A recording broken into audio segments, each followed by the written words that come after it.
तकदीर ने पलकें मूंद ली और फिर ऐसी सजा मिली कि जिंदगी ही बिखर गई।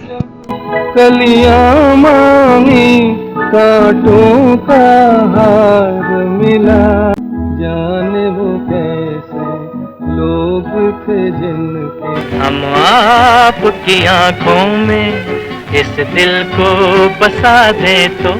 गुरुदत्त एक बेहतरीन फिल्मकार, एक कामयाब निदेशक ये दुनिया अगर मिल और भी जाए फिल्म नगरी में जिन्होंने अनोखे और अद्भुत प्रयोग किए और एक तरफ कल्ट क्लासिक फिल्में बनाई, दूसरी तरफ कॉमर्शियली हिट फिल्में भी बनाई। कोई खुशी का गीत सुनाइए। देंगे वही जो पाएंगे इस जिंदगी से हम। लेकिन आज भी जब गुरुदत्त की चर्चा होती है तो 60 साल पहले का वो मंजर कौंध जाता है। लोगों के जहन में आज भी वो किस्से गूंजते हैं। बाजी, सीआईडी, प्यासा, साहिब बीबी और गुलाम जैसी फिल्मों के बगैर गुरुदत्त की कल्पना भी नहीं की जा सकती। और जब जब ये फिल्में चर्चा में आती हैं, गुरुदत्त का नाम शिखर पर होता है। गुरुदत्त एक कामयाब निदेशक थे, उनकी फिल्म के लोग दीवाने थे, आज भी उनके प्रशंसक हैं। लेकिन गुरुदत्त की निजी जिंदगी को लेकर जो खबरें आती हैं और जिस तरह की खबरें आ चुकी हैं, उनमें एक बात आज तक साफ नहीं हो पाई है कि गुरुदत्त 1964 में सिर्फ 39 ईयर्स, सिर्फ 40 में एक कम 39वें साल में क्यों इस दुनिया से रुखसत हो गए। उस दौर में जो खबरें थीं उसके मुताबिक उनके सिराहने शराब की एक खाली गिलास भी थी जिसमें थोड़ा सा गुलाबी रंग का तरल द्रव्य मिला हुआ था और यह माना जाता था कि उन्होंने एक्सेस ड्रिंकिंग करके और खुद को खत्म किया है। हालांकि इस बारे में न तो कोई जांच रिपोर्ट आई है, न कोई ऑथेंटिक पोस्टमार्टम की ऐसी रिपोर्ट आई जिसमें यह कहा गया हो कि गुरुदत्त ने सुसाइड की। तो क्या उनकी हत्या हुई थी, इसका भी कोई तथ्य या प्रमाण नहीं है। तो क्या डिप्रेशन की वजह से वो खुद ही इस तरह से खाली पेट गोलियां खाकर अनजाने में मौत को गले लगा बैठे थे? इस बारे में जरूर गुरुदत्त की बहन कल्पना लाजमी, जिनका हाल ही में देहांत हुआ है, उन्होंने कई बार इंटरव्यूज में ये बात बताई थी कि खाली पेट गोली लेने की वजह से गुरुदत्त का निधन हुआ। और लोग जो वहीदा रहमान को गुरुदत्त की प्रेयसी के रूप में मानते हैं और इसके कई प्रमाण हैं। जब गुरुदत्त की मौत हुई तो भागती हुई वहीदा रहमान मद्रास से मुंबई आई थी। तो कहीं न कहीं इन दोनों के बीच में सीआईडी फिल्म से शुरू हुआ रिश्ता था जो साहिब बीबी और गुलाम प्यासा तक चला। लेकिन इसको दो तरफा प्रेम कहा जा सके, इसके कोई पुख्ता प्रमाण नहीं हासिल हुए हैं। ठीक उसी तरह जिस तरह राज कपूर की जिंदगी में नरगिस को लेके जिस तरह की बातें प्रचारित होती हैं और सामने आई हैं, इस तरह का इक्वली डबल जैसा कोई मामला या प्रमाण या तथ्य या कोई इंटरव्यू अब तक सामने नहीं आया है। खुद गुरुदत्त ने इस बारे में कभी कुछ नहीं कहा। वहीदा रहमान हमेशा उनके फिल्मी व्यक्तित्व की तारीफ करती हैं और अपनी जो बायोग्राफी उन्होंने लिखी उसमें उन्होंने गुरुदत्त के साथ विवाद को लेकर साफ तौर पर मना कर दिया और इस बारे में कोई टिप्पणी नहीं की। लेकिन आज भी वे गुरुदत्त के बारे में फख्र से जिक्र करती हैं और उनकी तारीफ करती हैं। तो कल्पना लाजमी के इंटरव्यू को लेकर तो एक पुस्तक लिखी गई है, सत्या शरण ने ये पुस्तक लिखी और इस पुस्तक का शीर्षक है गुरुदत्त के साथ एक दशक। इस पुस्तक में वो लिखती हैं कि किस तरह से गुरुदत्त का अपनी पत्नी के साथ संबंध बहुत ही खराब था और कहीं न कहीं गुरुदत्त ने जो प्रेम विवाह किया था उसमें 3 बच्चे हो जाने के बाद जब वहीदा रहमान के आकर्षण में गुरुदत्त एक से बढ़कर एक कामयाब फिल्में बनाने लग गए, सीआईडी के बाद और भी, तब एक जेलिस फीलिंग कहीं ना कहीं गीता रॉय जो कि गुरुदत्त की पत्नी थी, उनके मन में पैदा हुई।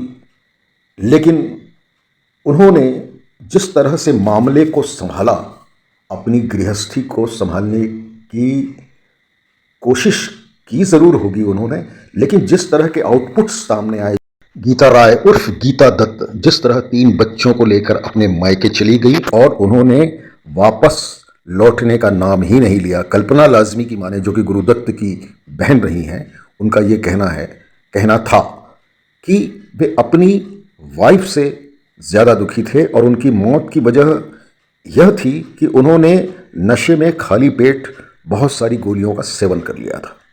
गुरुदत्त पे बहुत सी पुस्तकें लिखी गई हैं। सत्या शरण के अलावा मुन्नी कबीर और यासिर उस्मान ने भी पुस्तक लिखी है। यासिर उस्मान की पुस्तक ये कहती है कि गुरुदत्त का स्वभाव बचपन से ही बड़ा शांत और कम बोलने वाला था। वे अपने पिता की तरह बहुत कम बात करते थे। उनका बचपन जो है अपने माता पिता के झगड़ों की वजह से बहुत कष्ट में गुजरा था। उन्होंने कोलकाता को अपना कार्यक्षेत्र बनाया था। उन्होंने डांस सिखाने यानी नृत्यकार के रूप में अपने करियर का आगाज़ किया था प्रभात स्टूडियो से, और बाद में वे स्क्रिप्ट राइटर और डायरेक्टर बन गए थे। उनको कामयाबी हासिल हुई बाजी जैसी फिल्मों से, जाल से, और सीआईडी में तो उनका पूरा का पूरा कमर्शियल व्यक्तित्व खुलकर सामने आया था। लेकिन कहीं न कहीं उनके अंदर एक वो फिल्मकार छुपा हुआ था जो राज कपूर के भीतर मेरा नाम जोकर के रूप में छुपा हुआ था। प्यासा और साहिब बीबी और गुलाम के अलावा कागज के फूल में भी वैसा ही शुद्ध कलात्मक रूप बसा हुआ नजर आया गुरुदत्त के भीतर। और एक अच्छे फिल्मकार, कमर्शियल होने की, कमर्शियल सक्सेस पाने की मजबूरियां, निजी जीवन की पीड़ाएं, मोहब्बत करने और उसको जाहिर करने या न पाने के बीच में झूलते हुए गुरुदत्त नशे के आदी हो गए थे, और यही नशा उनको ले डूबा। उनकी मोहब्बत, उनकी इश्क की नाकामी औरों की तरह किसी रूप में कलात्मक तरीके से सामने तो आई, लेकिन इसका असर उनकी निजी जिंदगी पर जिस तरह से हुआ, उसका अंजाम ये हुआ कि उनकी पत्नी भी उनके निधन के 8 साल बाद ही शराब में डूब गई और वे भी इस दुनिया से रुखसत हो गई। कुल मिलाकर गुरुदत्त के साथ काम करने वाले अबरार अलवी ने भी इस बात को रेखांकित किया है कि उन्होंने जानबूझकर मौत को गले लगाया। लेकिन कल्पना लाजमी के बयान को माने या अबरार अलवी की पुस्तक को माने तो ये बात सामने नहीं आ रही है कि गुरुदत्त ने आखिर ये निर्णय क्यों लिया था। तात्कालिक परिस्थितियां ये भी थीं कि उनको उनकी बेटी से मिलने नहीं दिया गया था। इस वजह से गुस्से में आकर उन्होंने ज़्यादा नींद की गोलियां खा ली थी।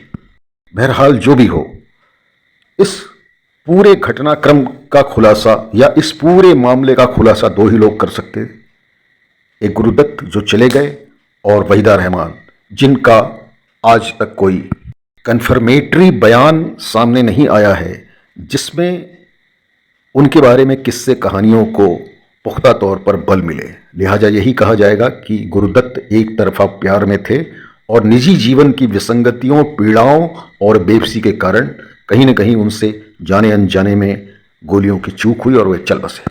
गुरुदत्त की जिंदगी में परेशानी के कई सबब थे, जैसे वो खुद अपने निर्णयों को उलटने भी लगे थे, कुछ डिसीजंस हठात लेने लगे थे, विचलित से रहा करते थे और आंतरिक तौर पर अपनी परेशानी को वो बहुत कम बांट पाते थे। उनकी बहन ललिता ने खुद ये स्वीकार किया है कि वे उनसे कहते थे कि आओ मुझे तुमसे कुछ बात करनी है, और जब वो पहुंच जाती थी तो बात नहीं करते थे। एक कारण ये भी बताया जाता है कि गुरुदत्त की जो पत्नी थी वो बहुत शक्की स्वभाव की और भूत प्रेतों को मानती थी।